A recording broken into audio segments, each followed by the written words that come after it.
Hello and welcome back to the Coder's Legacy channel. In this video, we're going to take a look at something really important regarding Lambda functions and Tkinter. This is something that's rather obscure and not taught very often, so that's why I thought it was really important to actually make a video on this, so please pay attention.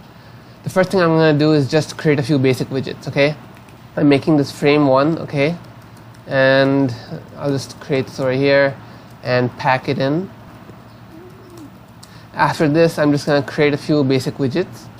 Okay, I just need a button. So let's call this B1. Okay, and put this in frame 1. And let's give it some random text like button 1. Okay, and I'll just pack this in as well. Alright, now what I really want to focus on here is actually the command parameter or the command option here in the button. Now, usually when you've been using this, there's a specific style that you've been using, right? Let me just create a function here first, okay?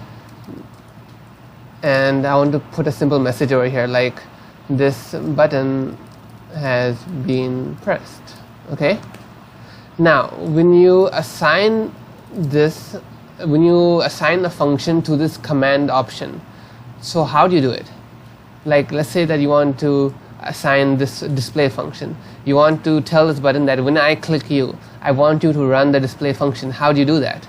Well, you're going to write self.display, aren't you?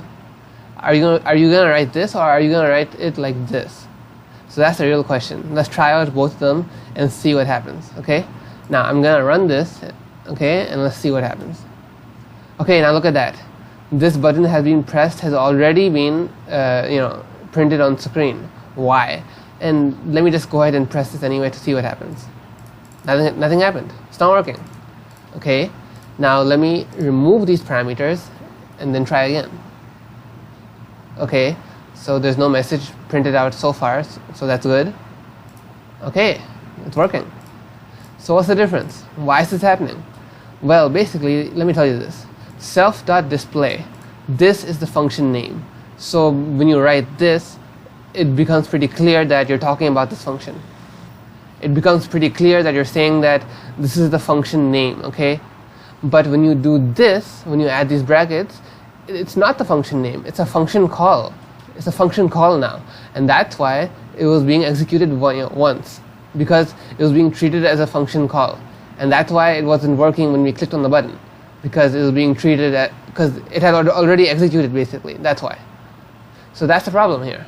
So that's why you cannot include these parentheses. Now, there is one issue that actually pops up. Let's say that you want to pass in a parameter. How are you going to do it? Like, for example, I'm going to make a variable here called var, and I'll just put a string in here. Like, maybe the name of the, maybe let's give this button a name. Like, submit button, okay? And let's call this submit, okay? Now I want this, let's say that I want to do something a little interesting over here. I want to pass in a variable over here, or a name over here, and then I want to print it out like this. Okay? So basically what I'm doing here is that this display function is going to print the name of the button. But how do I pass the parameter? Because if I do this, if I just pass in var like this, what happens? Actually, you know what? Let's call this submit button first of all. That looks a bit weird. Okay. Now this problem occurs again, where this has been printed out, and clicking this button will not activate the function. So how do we resolve this issue? What's the workaround? Luckily, it's really simple and it's just a one-line piece of code. Okay. So let's get into that. What I'm going to do here basically is use Lambda functions. Lambda functions are like one-line functions, okay? They're a very easy and shorthand way of writing functions, okay, for simple tasks. So this is how you do it. Lambda, okay, the Lambda keyword, and then the semicolon over here. You can also use parameters like this if you want to, but let's leave that for now. If you're interested in learning more about Lambda functions, you can go ahead and search it up separately, okay? Or if we make a video on them, I'll actually include it in the description below, okay? So basically, this is what I'm going to do. I'm going to say that the Lambda function is going to execute this. So it's basically like I'm creating a workaround. I'm saying that command over here is going to call this Lambda function, and then the Lambda function is going to call the self.display function with the parameters. So you can see that it's a very clever workaround, sort of. Now let's run this and see what happens. There you go. See? And that's all it took. That's all it took. And you can go ahead and include as many parameters here as you want, because we're done.